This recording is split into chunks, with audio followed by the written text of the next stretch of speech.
Hi, I'm Melanie from Elm Communications.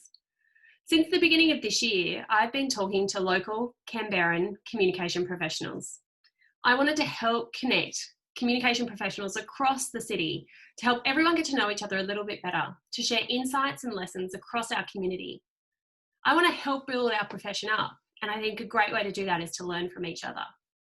So today, for a bit of a change, I decided to interview Chris Wagner over video chat. In these crazy times that we're living in, this is the way that we're all getting to know each other, online, virtually. And as an online trainer and facilitator, it seemed only appropriate that I spoke to Chris over Zoom. Hi, Chris. Thanks for joining us. My pleasure. Love to be here. So tell me a little bit about yourself and about your career in communications. Well, I've been doing communications for about 20 years now. I started as a TV journalist, which I discovered pretty quickly wasn't really for me. I was just much more interested in the dark arts of communications and marketing. I crawled my way up the ladder, and as you do, and then I led the comms efforts for a couple of pretty big organisations, which I really enjoyed. Lifeline, the War Memorial, for example. And then just recently I've joined a boutique training and PR agency called Talkforce Communications Strategists, or Talkforce Media and Communication Strategists. And we've just been working with quite a few clients through COVID, and I'm having a great time, actually. So in that kind of mixed career of, a little bit of journalism and then working with some, big not-for-profits, but also government agencies, what's been one of your best career highlights? If you can narrow it down. Oh, yeah. Yeah, look, there's many, of course, as you can imagine, over a couple of decades, there's heaps. One that sort of springs to mind was when I was working for the Minister for Justice. So this was back in the days when I was a media advisor. And there was, we were doing some pretty interesting stuff, actually. We were working on cases like Tony Mockbell and stuff like that. And I discovered there was a woman who was dying, an Australian who was dying in a Thai prison. And so using a kind of a mixture of PR and media and advocacy, the minister and I worked to bring her back to Australia. And so she served the rest of her sentence here and got rehabilitation. And so, it was kind of an early discovery of the power of communications. And I'm really proud of that. I was really proud of that work. On the other side, what's been one of the biggest challenges you've faced in your career, and how did you overcome it? Really good question. And I think there's a challenge, probably not just for me, but for the whole sector. And that's in it's that kind of ongoing debate that we have with our bosses about the fact that we are indeed experts in our field, and that communications as a discipline is an expert discipline. And that's been an ongoing challenge in every business and every place that I've ever worked. We tend to do our communications based on our degrees, our expertise, our knowledge in the field, based on evidence and on trying things and working out what works well and what doesn't work well. And I feel like my expertise is better than sometimes that gut feel that the bosses have. That's okay. Sometimes gut feel works, but sometimes it really doesn't. And so I think the challenge for us as communicators is to learn to be convincing and to remind them of our expertise through showing evidence and good strategizing and good planning, and ensuring that they understand the value of what we can give them, and that there's more to communications than just writing an email. I mean, we've had this discussion before, haven't we, Mel? Yeah. I think, I think that's sort of what it comes down to. I mean, you wouldn't have a debate with your doctor, do you know what I mean, about how to treat your broken arm. You wouldn't, you wouldn't bring into question your plumber, over and over about how he's going to fix your toilet.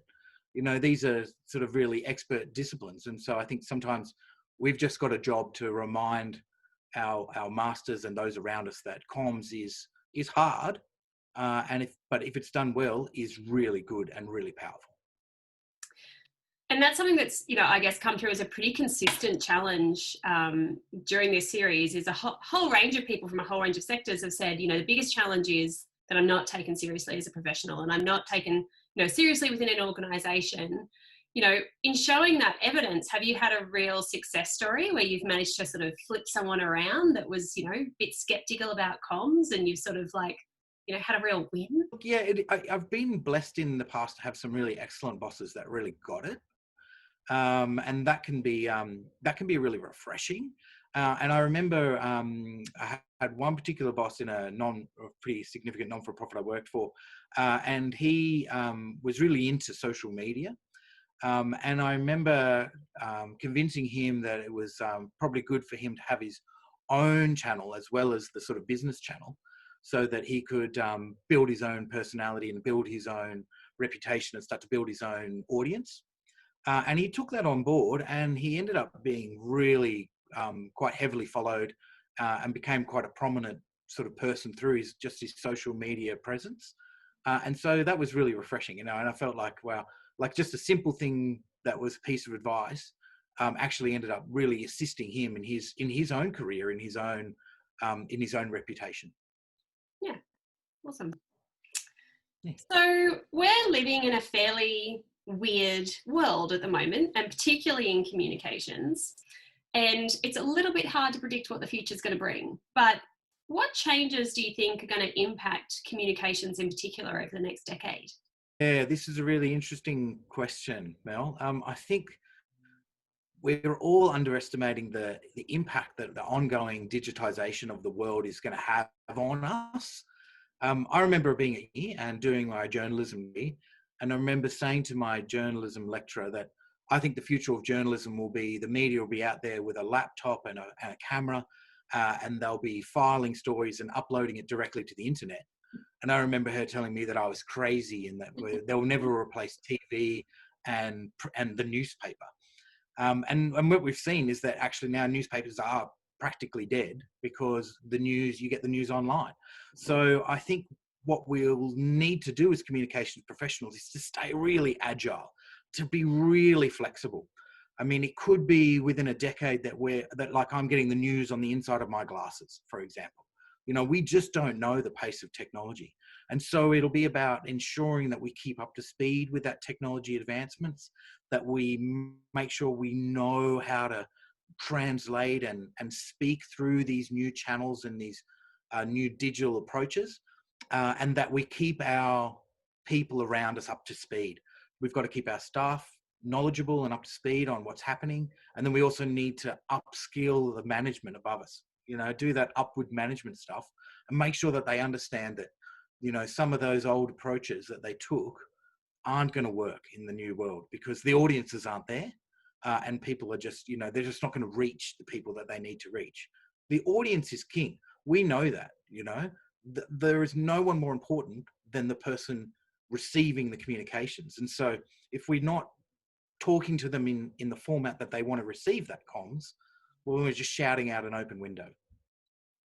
In the last couple of months, we've really seen that digitization expand, and particularly, I work a lot with government clients, and all of a sudden they've discovered the power of virtual engagement and online training and a whole range of other things that maybe weren't available to them or weren't seen as necessary 3 months ago. What have you seen in your business in the last couple of months that sort of really changed? So we literally haven't met a client in 3 months, not physically. All of our meetings are now online, which is fine. What we've seen is a growth in the delivery of online materials and packages and training. I've been doing online presentation skills, which has been quite a popular thing. And also we've done a lot more sort of remote activity. So, one of the great things about communications is that it's quite a flexible medium. And so we are able to do that. So, when it comes to dealing with the media, they're all over the place. And so we've always done it on the phone. We've always done it, through email and stuff. So a lot of that hasn't really changed.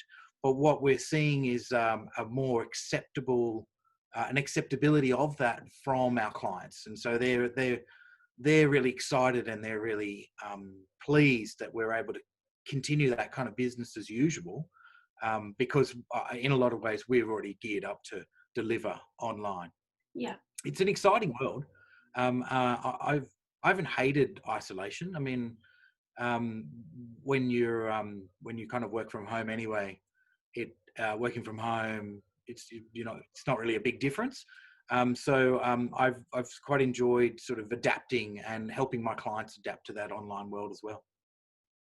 And I think that's, maybe a bit of the difference of, either working for yourself or in a small business is, you have to be a lot more agile, and you have to be, able to adapt to things as they change, and be able to, work from home as just part of, your normal routine. And I think that's, made some small businesses, particularly in Canberra, able to go, okay, well, that's great.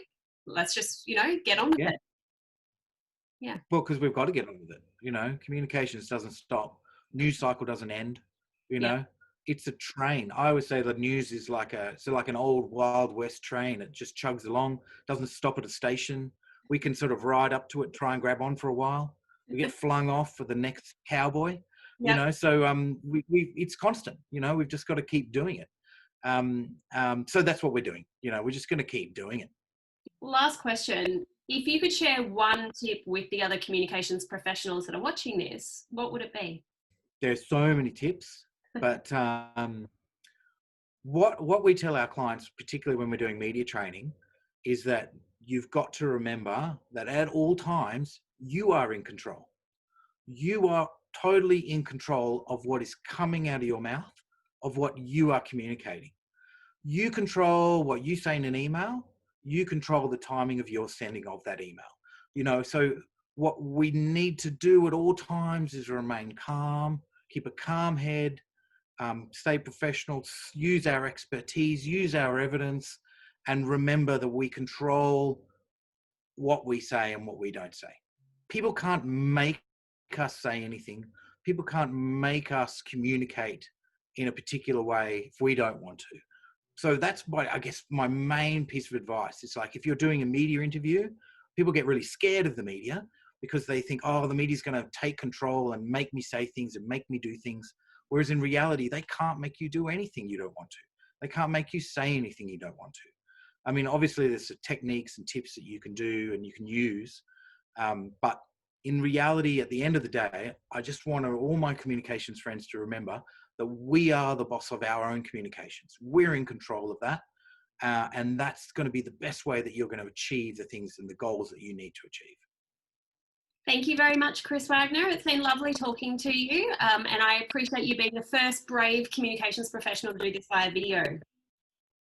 It's my pleasure. I provide, as I said, online workshops on online presentations. And I think it would be a bit remiss of me if I was not to do that myself, So I love online presentations. I love talking to people online. I think, we all get to be TV stars these days. And I think that's a really fun way of looking at it. It's kind of nice getting you in front of the camera when you're used to being the person behind it. Yeah, that's right. Yeah, exactly. And then we get to set our shot up and, look nice and, make a bit of an effort. And yeah, I like my virtual backgrounds. It's something I like to use. And you don't see my dirty bookshelf or anything like that. Thanks so much for chatting to me.